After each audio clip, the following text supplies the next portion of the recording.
Welcome to Massive Beers. My name is Matt. We do beer stuff here. Yeah.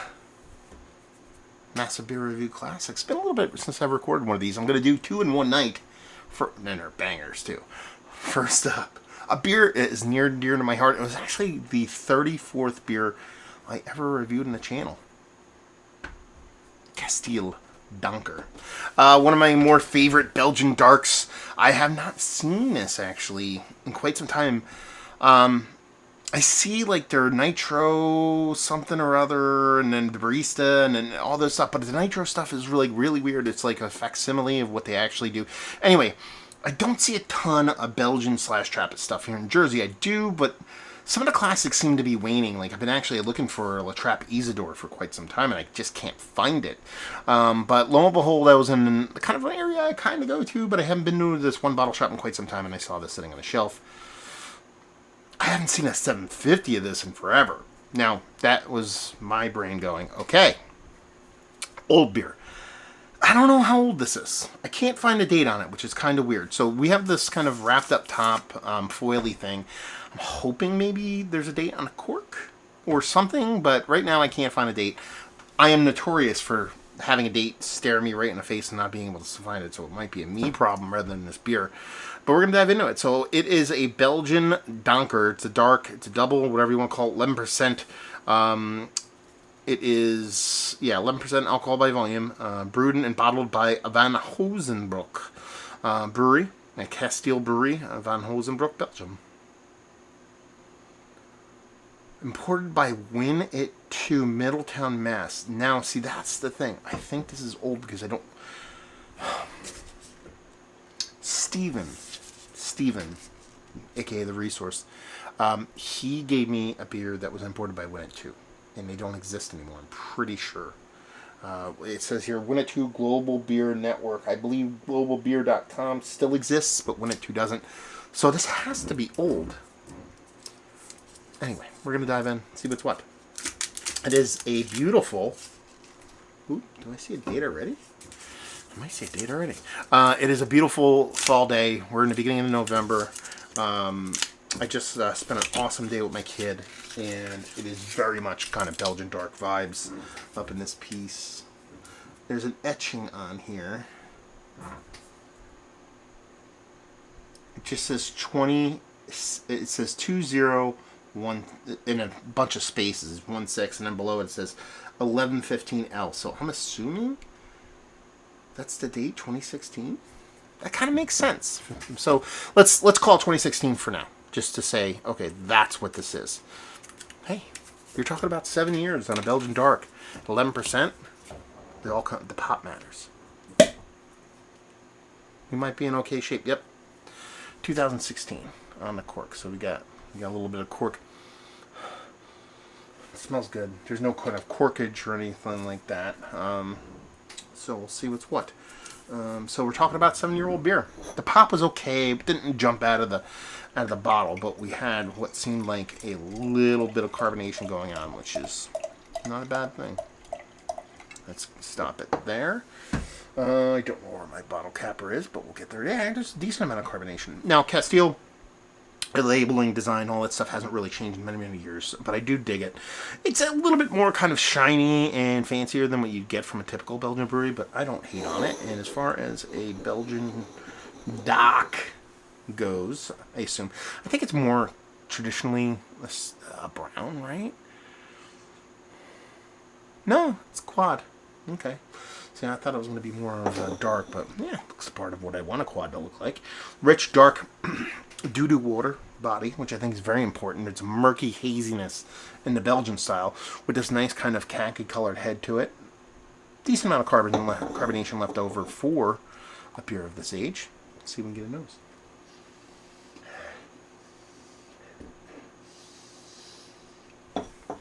It smells pretty damn fantastic. It's not like this crazy over the top, like it's aged like incredibly in the bottle kind of beer. But it does have this richness to it. Comes off spicy to me. Very a la kind of sarsaparilla, kind of like, think about like, or more specifically like blackstrap molasses. Not the sweetness of that, but the spiciness of that. So almost like a herbaceous kind of Ricola-y kind of spiciness. Very minimal, but it's there. It does have a nice sweetness to it. It definitely airs into a slightly less rich kind of sugar daddy kind of thing going on. So it has that little bit of soft toffee, a little bit of that kind of caramel going on with it, that little bit of spiciness. So you have that kind of aged maltiness with a little bit of oxidation, a Belgian candied sugar, kind of propping that up, making it a little bit sweeter. And then you have this kind of nice kind of soft spiciness kind of floating around in there. Almost, it's not winter beer, winter warmer-esque kind of spiciness, but there's something there. There's something there making me a little bit hot and bothered. Let's dive in. Cheers, y'all.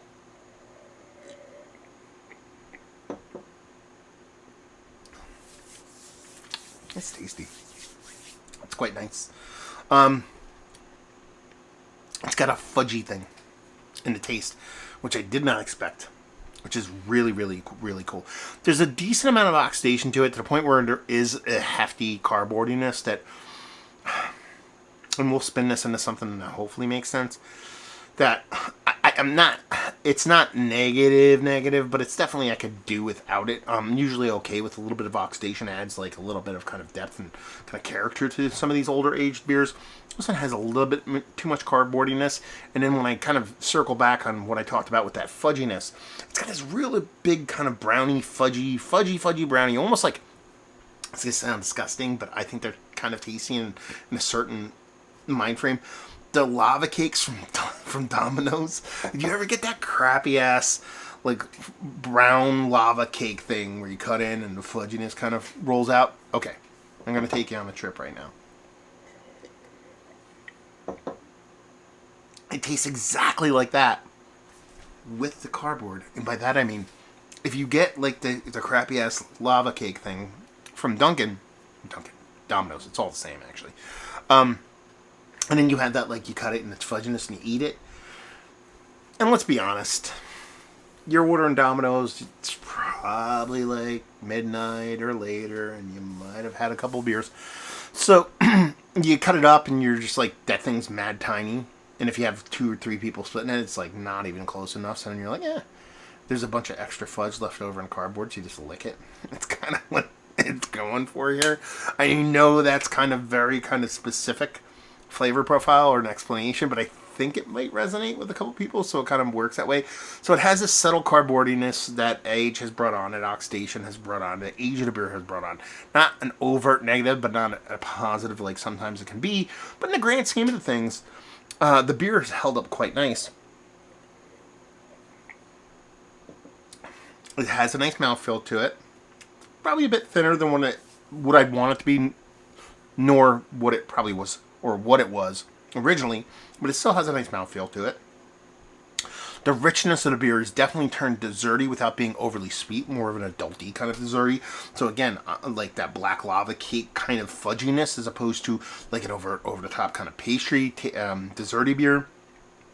That Belgian candied sugar really holds firm because you get this little sharp sweetness at the end that I think is just that Belgian candied sugar really holding on and not diminishing as much as everything else in the beer.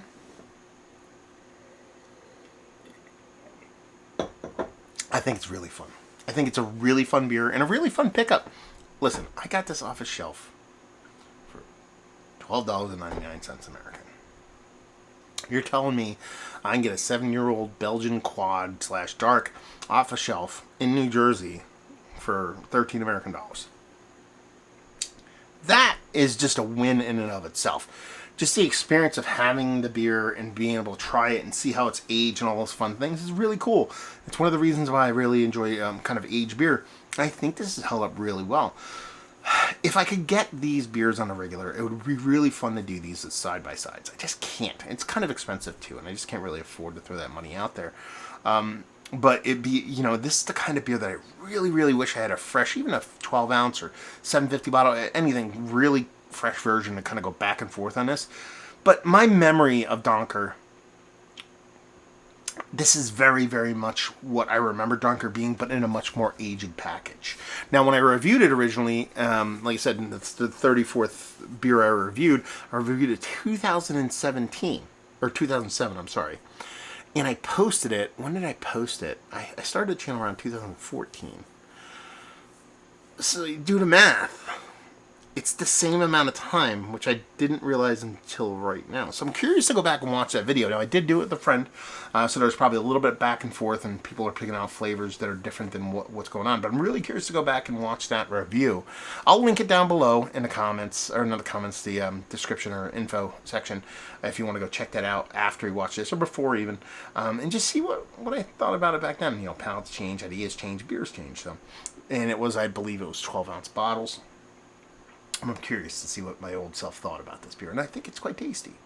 I think it's very, very tasty and a fun beer to have. So let's cut to the chase. Fudgy. Belgian candy sugar shines through. A bit of papery oxidation. Not criminal, but also not, you know, it's kind of like, it's not great, but not horrible.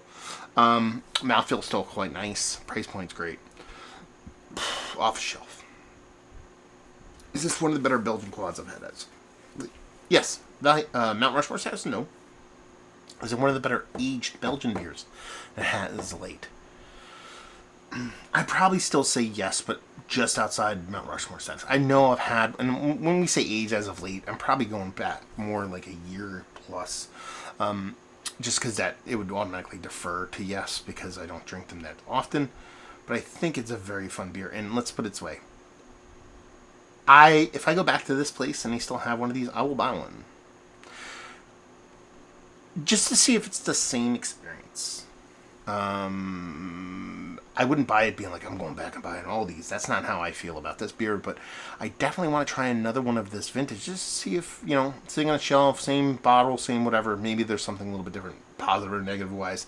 It's a fun thing to do. And if you're into old beer, I think you'd dig this, if you definitely saw something of this age on the shelf. So, for those playing along at home, if you find one of these on the shelf, what you need to do to find out the date, you just rip the whole foil off and look at the cork if you can. But right here, right below the nipple, the second, this, you know, top of the bottle, this little neck nipple here, right below that there's an etching. I'd show it to you, but beer would pour out of this.